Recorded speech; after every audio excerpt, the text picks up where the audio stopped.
and then they think, they see the glory but not the story. Right. But realistically, it's like it was taking a lot of me to rationalize even why. Like at the end of the day, it's like seeing it, it's like, okay, this makes sense. But sometimes when you look back at it, it's like, okay, well, I sacrificed this grade, but you just always have to really it. Literally, you have to have a passion because it's, as an artist, we're always seeking to make sense of, like, we want to do this for the rest of our lives. You know what I mean? Like, not have to have a side job to do it. Like, I want to wake up and breathe and be creative. That's it. Right. And no rules. I don't want to have a schedule. I want to have my own schedule. I want to just come in and create and be great. Like, that's it. And so just striving to get there has been an interesting journey. But I think it's coming together. Unity is, I can't do it by myself. It has been like the biggest thing too. It takes support, and I just hope that 2016 will be the marker of like, hey, let's just do this. Right. So you have partners when it comes to cultivating cultures. Did you reach out, or did you just reach out to people specifically, or just you already were in a group of people who were go-getters and decided, you know what, we're gonna organize this properly? Well, my partner at the time, Marcella Campbell, it was great to have a support system to just be like, let's just do it. Like, someone to believe in your dreams, because I didn't have that. Growing up in your community. It that's real, because when I was growing up, and drawing all the time, I used to steal my paper from school. I've been to the counselor's office lots of times. I would go to the counselor's office for problems, and I would sit there, and I realized that in the place where you sit, because you're waiting to be talked to, there was a cabinet, and it had stacks of paper, rims of paper, and I would need art materials to draw, and so I said, you know what, they can't see me when I'm sitting here.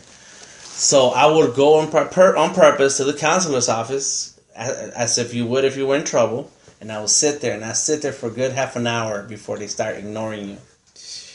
And then I reach out, grab the paper, stick it under my arm, and then wait, and then for the right moment, walk back out. Because there was no one to support your creativity. No one was there to say, oh, dang, you can draw really nice. Right. What do you need? And stuff. And so you had to make it for yourself. You had to do it for yourself. And then I don't know how, as a kid, I got a typewriter, and I used to like to type. And my mom would say, here, type out these hymns and stuff. She'd give me chores to do. And nobody cared to have those hymns typed out. She just wanted me to do that because she's really very religious. And instead, I would draw on those piece of paper. And she'd say, you're wasting paper. Oh my. And I'm thinking to myself, but you didn't buy this paper. I stole it. So what the heck? What are you complaining about? Right. And that's right. And nobody believes that that's what you want. Nobody's there to give you the hand. Nothing. And it's tough. It's tough. It is tough. Yeah. But it's so interesting. Like, when you reflect back as a kid, it's just like you say, you're always reaching and grabbing. Like, and literally as an artist, that's, it's a common story I hear, even though it might be different. It's like we're always trying to grab it. I mean, like, you might be that kid that knew from jump how to, or was guided. And I admire those artists as well. But I mean, I see a lot of cool artists that are just like, hey, I'm reaching, and I'm still reaching to try to make sense of this. But in the meantime, leaving their mark, like being a living artist that's appreciated is, right. It's always like a reach. But I do find like it's pretty interesting with technology and the route that it's going. It's the time for artists to really reap what they sow, because visual is everything now.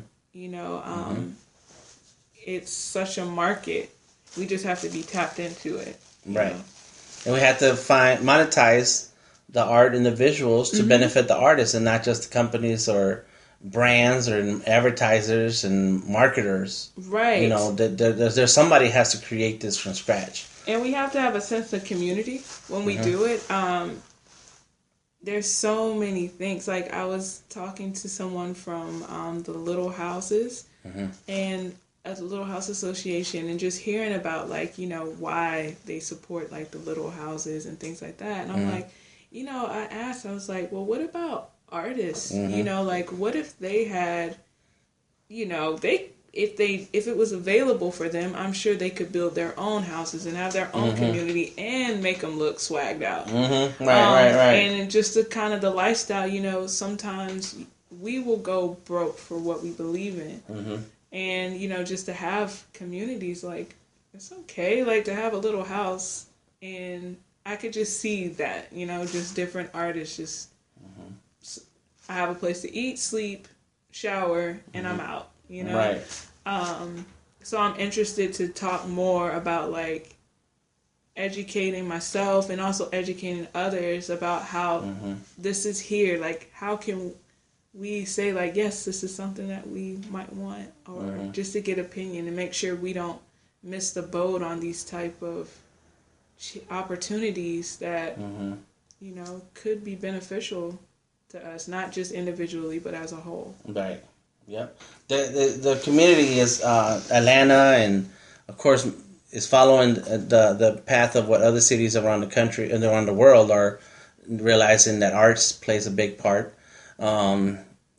And without getting into the politics of the city of Atlanta or organizations that are involved, it's you know, we want to use the power of art for good. That's all. That's it. Want to use it for good. We do want our community and our city to thrive, and if artists can help, then that's great. But we need to be able to benefit those artists and make it at least to the point where that the time they spend in that project can be in earning for that in that project can be equal to what they would earn in a job. You know, so then we can get their all. We can get that artist all. Yeah. And they're not concerned and worried about paying their bills or hearing about, oh, this is a great opportunity, we're going to give you exposure. Yeah. And I hear this from companies or people or small business or anybody, and then I look at their social media, it's like, but I got more followers than you. How's your exposure going to help me, you know? And I'm trying to figure out how to get $1 for each one of my followers. If I could do that, then that's a great exposure. I can pay my bills, you know? So, yeah, it's a balance, and I think the more we focus on putting together, like you say, taking the lessons that we learn in other places of business and learn those. Once we learn those lessons, we apply them to the arts and the art scene and artists, and educate the artists in their business. I think we'll all start to thrive together. And there's no secrets, because I mean, being transparent. You know, like, everyone needs to know that there's a story, you know, behind it. Like, the story behind the success. How did you become that? And it's okay to share that. Yes. I feel like a lot of artists get, they get a level of success and they want to hold on to it and just keep that like a hidden gem. But it's like, that's the beauty of art to me, is that it can be whatever. Like, it won't completely be duplicated, you know? I just feel that now we just got to share the torch and share the knowledge, at least, of how to get there. And like, a lot of hidden things that they're not even really hidden. It's just like, you have to dig, and like, even coming to the Emory building and seeing all the access of knowledge, like alternate routes, C4, like, these are people that support art, and daily I find out how they do it. And I'm wondering, like, for all these artists I see, like, how many of them know that this opportunity is right in the heart of downtown, and they want you to come. So I want to make it an initiative to share that knowledge and bring people and try to foster that community. So it's just like, you know, at least you know it's there. How you use it is how you use it, right. but like there are people that are supporting, and I feel that sometimes we get so trapped into what's comfortable for us, that we sometimes have to reach out, like, you know, go outside of it. I mean, as creatives, sometimes we just don't want that structure or the rules or whatnot, but if you want certain things, you have to also be willing to be open enough to at least still seek. You know, it might be right under your nose. Or the exposure thing, I would love to have a discussion on it, because I've heard different stories, and I know myself as an artist, there's some exposure where you get to that point where it's like, okay, I've done my dues for exposure. But then sometimes I think about the opportunities that have been so monumental for me have been the things that I've just done, like, I'll do it, and I'll do my best, and then someone sees me, and they're like, hey, like, and then all of a sudden, something comes available. Yeah. So it's just kind of like, you know, I always say, if it feels right, you know, like, balance all details and make it a win-win. Like, if that exposure is gonna be like, okay, you know, it would be cool. It's like building a resume. Like, it will be cool to say I did this. Yes. This is my win. Are you at least going to provide me supplies, or at least system art? Or am I giving too much? Am I win the bigger win? You know, you just find the balance of wins. Nice. And not being afraid to vocalize about that. Find the balance of wins. You know, I'm writing a whole bunch of quotes that you're dropping today. It's good. This is good. All right, so I'm about to wrap it up soon. Okay. So, a couple of last questions, though, is one is, how does Cultivating Cultures, what have you done to reach out to the A3Cs and all the other organizations that you've been working with this year? How does one go about that? What happens? What is your method to connecting? Once again, just going back to the exposure, when I did the Beyond the Hype A3C Festival was something that was really cool, and my business partner at the time, Nino, we were like, because he was a hip hop artist, so we wanted to be on that stage. Our win was like, we want to be at A3C, you know. So, but we were like, well, let's create our own stage. So we used Beyond the Hype, and it was so cool because we had all the local artists. We were like, this is the Atlanta stage, and everyone came together. And it was so cool that even Janelle Monáe was sitting in the audience and was like, you guys need to keep this going. You know, and I took that as, and ironically, for that year, she was on my vision board. So it was just kind of like, whoa. You know, it's like, okay, so this is, I'm on to something cool. So that relationship, and that's another key word that has...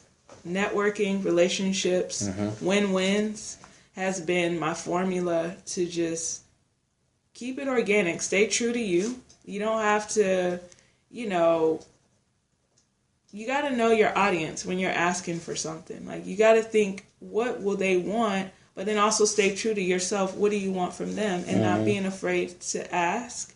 And being... A3C, I was talking to them about 10 spaces, which that's a whole nother story. So 10 spaces, and I noticed that we had a common ground of they wanted something to streamline their artists, visual artists. And I already was working on a project with 10 spaces, and I was like, well, you know what? How about we do a 10 spaces A3C? And in the midst of that relationship, they saw, like, how passionate we were about representing the artists. And they were like, you know what? Why don't you guys help us with this? And I had a proposal of what I could do. And it just kind of worked out. And I believe for the festival, I'm sure they would vouch for me well. It worked well. It was seamless. All about seamless relationships, saying I'm going to do something and doing it in a timely, professional manner, but also having fun while doing it. So, you know, just if you think of something, think about what you want to do.